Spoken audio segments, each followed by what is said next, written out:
Hi ವೀಕ್ಷಕರೇ, ಎಲ್ಲರಿಗೂ ನಮಸ್ಕಾರ.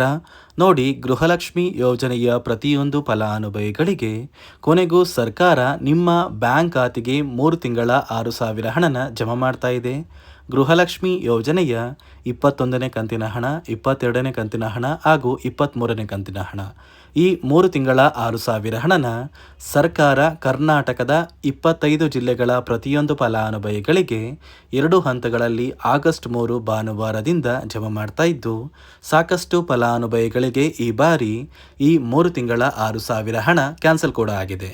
ಹಾಗಾದರೆ ಬನ್ನಿ ಸ್ನೇಹಿತರೆ, ಸರ್ಕಾರದಿಂದ ಬಂದಿರುವಂತಹ ಒಂದು ಮಾಹಿತಿ ಏನು ಅಂತ ನಾನು ನಿಮಗೆ ತಿಳಿಸ್ಕೊಡ್ತಾ ಇದ್ದೀನಿ. ಅದಕ್ಕಿಂತ ಮೊದಲು ನೋಡಿ ಸ್ನೇಹಿತರೆ, ನೀವೇನಾದ್ರೂ ಇನ್ನೂ ಕೂಡ ನನ್ನ ಚಾನೆಲ್ನ ಸಬ್ಸ್ಕ್ರೈಬ್ ಆಗಿಲ್ಲ ಅಂದರೆ ದಯವಿಟ್ಟು ಪ್ರತಿಯೊಬ್ಬರು ಚಾನೆಲ್ನ ಸಬ್ಸ್ಕ್ರೈಬ್ ಮಾಡ್ಕೊಳ್ಳಿ, ಹಾಗೆ ವಿಡಿಯೋಗೆ ಒಂದು ಲೈಕ್ನ ಕೊಡಿ.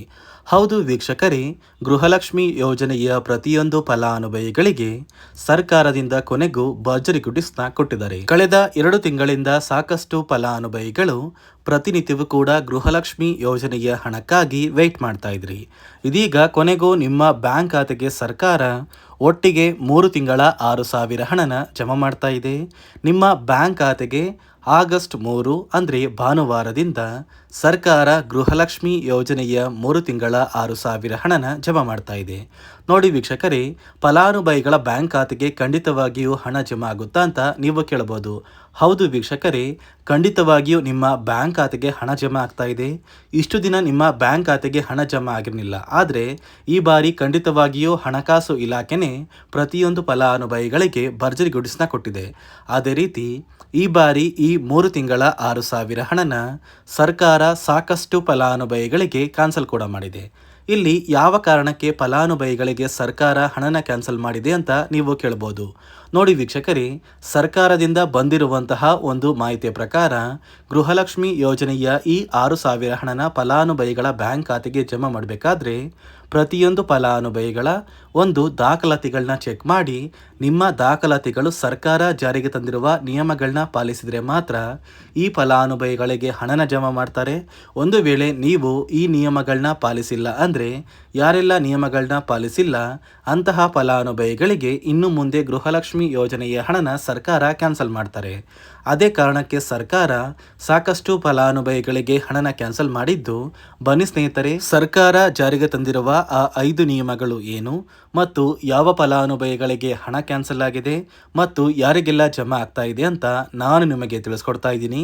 ಅದಕ್ಕಿಂತ ಮೊದಲು ಯಾವ 25 ಜಿಲ್ಲೆಗಳಿಗೆ ಸರ್ಕಾರ ನಾಳೆ ಭಾನುವಾರ ಆಗಸ್ಟ್ 3ರಿಂದ 3 ತಿಂಗಳ 6,000 ಹಣನ ಜಮಾ ಮಾಡ್ತಾ ಇದೆ ಅಂದರೆ, ನೋಡಿ ವೀಕ್ಷಕರೇ, 25 ಜಿಲ್ಲೆಗಳನ್ನು 2 ವಿಭಾಗಗಳಾಗಿ ಮಾಡಿ ಮೊದಲ ಒಂದು ವಿಭಾಗದಲ್ಲಿ ಅಂದರೆ ಮೊದಲ ಹಂತದಲ್ಲಿ ಸರ್ಕಾರ ಕಲಬುರಗಿ, ಹಾಸನ, ಹಾವೇರಿ, ಕೊಡಗು, ಕೋಲಾರ, ಕೊಪ್ಪಳ, ಮಂಡ್ಯ, ಮೈಸೂರು, ರಾಯಚೂರು, ರಾಮನಗರ, ಶಿವಮೊಗ್ಗ, ತುಮಕೂರು, ಉಡುಪಿ, ಉತ್ತರ ಕನ್ನಡ ಮತ್ತು ಯಾದಗಿರಿ ಈ ಜಿಲ್ಲೆಗಳ ಪ್ರತಿಯೊಂದು ಫಲಾನುಭವಿಗಳಿಗೆ ಮೊದಲ ಹಂತದಲ್ಲಿ ಸರ್ಕಾರ 3 ತಿಂಗಳ 6,000 ಹಣನ ಜಮಾ ಮಾಡ್ತಾ ಇದೆ. ಅದೇ ರೀತಿ ಎರಡನೆಯ ಹಂತದಲ್ಲಿ ಬಾಗಲಕೋಟೆ, ಬೆಂಗಳೂರು ನಗರ, ಬೆಂಗಳೂರು ಗ್ರಾಮಾಂತರ, ಬೆಳಗಾವಿ, ಬಳ್ಳಾರಿ, ಬಿಜಾಪುರ, ಬೀದರ್, ವಿಜಯನಗರ, ಚಾಮರಾಜನಗರ, ಚಿಕ್ಕಬಳ್ಳಾಪುರ, ಚಿಕ್ಕಮಗಳೂರು, ಚಿತ್ರದುರ್ಗ, ದಕ್ಷಿಣ ಕನ್ನಡ, ದಾವಣಗೆರೆ ಮತ್ತು ಧಾರವಾಡ ಈ ಜಿಲ್ಲೆಗಳ ಪ್ರತಿಯೊಂದು ಫಲಾನುಭವಿಗಳಿಗೆ ಎರಡನೆಯ ಹಂತದಲ್ಲಿ 3 ತಿಂಗಳ 6,000 ಹಣನ ಸರ್ಕಾರ ಜಮಾ ಮಾಡ್ತಾ ಇದ್ದು, ಈಗಾಗಲೇ ಪ್ರತಿಯೊಂದು ಫಲಾನುಭವಿಗಳು ಗೃಹಲಕ್ಷ್ಮಿ ಯೋಜನೆಯ ಒಟ್ಟು 20 ಕಂತಿನ ಹಣನ ಪಡ್ಕೊಂಡಿದ್ದೀರಾ. ಇಂತಹ ಪ್ರತಿಯೊಂದು ಫಲಾನುಭವಿಗಳ ಬ್ಯಾಂಕ್ ಖಾತೆಗೆ ಸರ್ಕಾರ ಗೃಹಲಕ್ಷ್ಮಿ ಯೋಜನೆಯ ಒಟ್ಟು 3 ತಿಂಗಳ ಹಣ, 21ನೇ ಕಂತಿನ ಹಣ, 22ನೇ ಕಂತಿನ ಹಣ ಹಾಗೂ 23ನೇ ಕಂತಿನ ಹಣ, ಈ 3 ತಿಂಗಳ 6,000 ಹಣನ ಆಗಸ್ಟ್ 3 ಭಾನುವಾರದಿಂದ ಜಮಾ ಮಾಡ್ತಾ ಇದ್ದು, ಪ್ರತಿಯೊಂದು ಫಲಾನುಭವಿಗಳಿಗೆ ಈ ಆಗಸ್ಟ್ ತಿಂಗಳ 10ನೇ ತಾರೀಕಷ್ಟರಲ್ಲಿ ಈ 6,000 ಹಣ ನಿಮ್ಮ ಬ್ಯಾಂಕ್ ಖಾತೆಗೆ ಜಮಾ ಆಗುತ್ತೆ. ನೋಡಿ ಸ್ನೇಹಿತರೆ, ಈ ಬಾರಿ ಸುಮಾರು 1 ಲಕ್ಷಕ್ಕಿಂತ ಅಧಿಕ ಫಲಾನುಭವಿಗಳ ಬ್ಯಾಂಕ್ ಖಾತೆಗೆ ಸರ್ಕಾರ ಗೃಹಲಕ್ಷ್ಮಿ ಯೋಜನೆಯ ಹಣನ ಜಮಾ ಮಾಡ್ತಾ ಇಲ್ಲ. ಕಾರಣ ಏನು ಅಂದರೆ, ನಿಮ್ಮ ಬ್ಯಾಂಕ್ ಖಾತೆಗೆ ಡೆಬಿಟ್ ಮೂಲಕ ಹಣ ಜಮಾ ಮಾಡುವಂತಹ ಸಂದರ್ಭದಲ್ಲಿ ಸರ್ಕಾರ ಸಾಕಷ್ಟು ಫಲಾನುಭವಿಗಳ ಒಂದು ಬ್ಯಾಂಕ್ ಖಾತೆಗೆ ಹಣ ಜಮಾ ಮಾಡೋದನ್ನು ಕ್ಯಾನ್ಸಲ್ ಮಾಡಿದೆ. ಯಾಕಂದರೆ ಇತ್ತೀಚೆಗೆ ಹಣಕಾಸು ಇಲಾಖೆ ಜಾರಿಗೆ ತಂದಿರುವ 5 ನಿಯಮಗಳ ಆಧಾರದ ಮೇಲೆ ಪ್ರತಿಯೊಂದು ಫಲಾನುಭವಿಗಳಿಗೆ ಸರ್ಕಾರ ಈ ಒಂದು ಹಣನ ಜಮಾ ಮಾಡ್ತಾ ಇದ್ದು, ಯಾರೆಲ್ಲ ಫಲಾನುಭವಿಗಳು ಈ ನಿಯಮಗಳನ್ನ ಪಾಲಿಸಿಲ್ಲ ನಿಮ್ಮ ಬ್ಯಾಂಕ್ ಖಾತೆಗೂ ಕೂಡ ಹಣ ಜಮಾ ಆಗೋದಿಲ್ಲ. ಹಾಗಾದರೆ ಬನ್ನಿ ಸ್ನೇಹಿತರೆ, ಸರ್ಕಾರ ಜಾರಿಗೆ ತಂದಿರುವ ಆ 5 ಹೊಸ ನಿಯಮಗಳು ಏನು ಅಂತ ನಾನು ನಿಮಗೆ ತಿಳಿಸ್ಕೊಡ್ತಾ ಇದ್ದೀನಿ.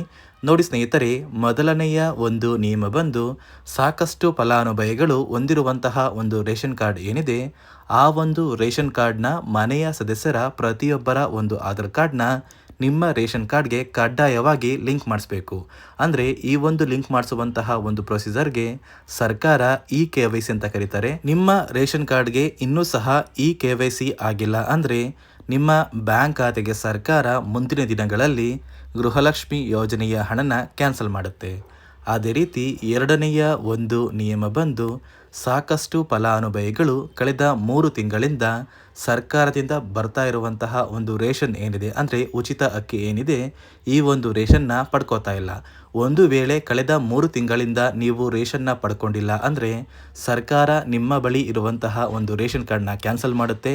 ನಿಮ್ಮ ರೇಷನ್ ಕಾರ್ಡ್ನ ಸರ್ಕಾರ ಕ್ಯಾನ್ಸಲ್ ಮಾಡಿದರೆ ನಿಮ್ಮ ಬ್ಯಾಂಕ್ ಖಾತೆಗೆ ಗೃಹಲಕ್ಷ್ಮಿ ಯೋಜನೆಯ ಹಣ ಇರ್ಬೋದು ಮತ್ತು ಸರ್ಕಾರದಿಂದ ಬರುವಂತಹ ಒಂದು ಸೌಲಭ್ಯಗಳನ್ನ ನೀವು ಕಳ್ಕೋಬೇಕಾಗುತ್ತೆ.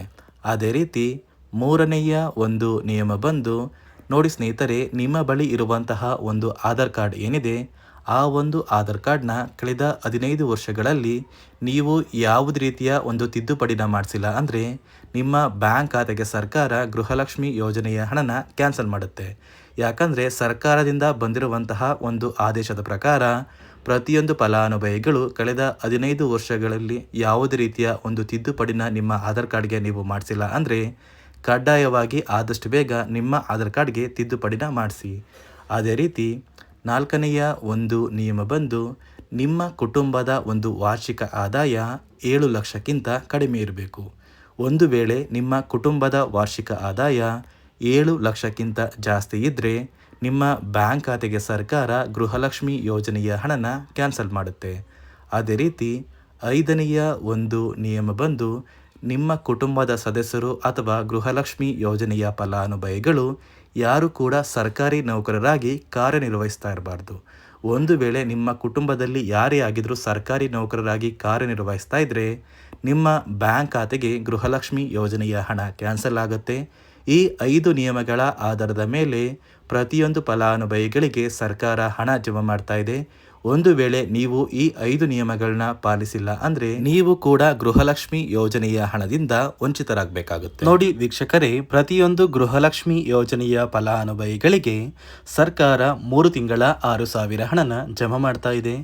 ಆಗಸ್ಟ್ 3 ಭಾನುವಾರದಿಂದ ಪ್ರತಿಯೊಂದು ಫಲಾನುಭವಿಗಳಿಗೆ ಈ 6,000 ಹಣ ನಿಮ್ಮ ಬ್ಯಾಂಕ್ ಖಾತೆಗೆ ಬರುತ್ತೆ ಅಂತ ಹೇಳ್ತಾ, ಇದಿಷ್ಟು ಸರ್ಕಾರದಿಂದ ಪ್ರತಿಯೊಂದು ಫಲಾನುಭವಿಗಳಿಗೆ ಬಂದಿರುವಂತಹ ಒಂದು ಹೊಸ ಮಾಹಿತಿಯಾಗಿದೆ. ನಾನು ಕೊಟ್ಟಿರುವಂತಹ ಮಾಹಿತಿ ನಿಮಗೆ ಇಷ್ಟ ಆಗಿದ್ದಲ್ಲಿ ದಯವಿಟ್ಟು ಪ್ರತಿಯೊಬ್ಬರು ನನ್ನ ಚಾನಲ್ನ ಸಬ್ಸ್ಕ್ರೈಬ್ ಮಾಡ್ಕೊಳ್ಳಿ, ಹಾಗೆ ವಿಡಿಯೋಗೆ ಒಂದು ಲೈಕ್ನ ಕೊಡಿ.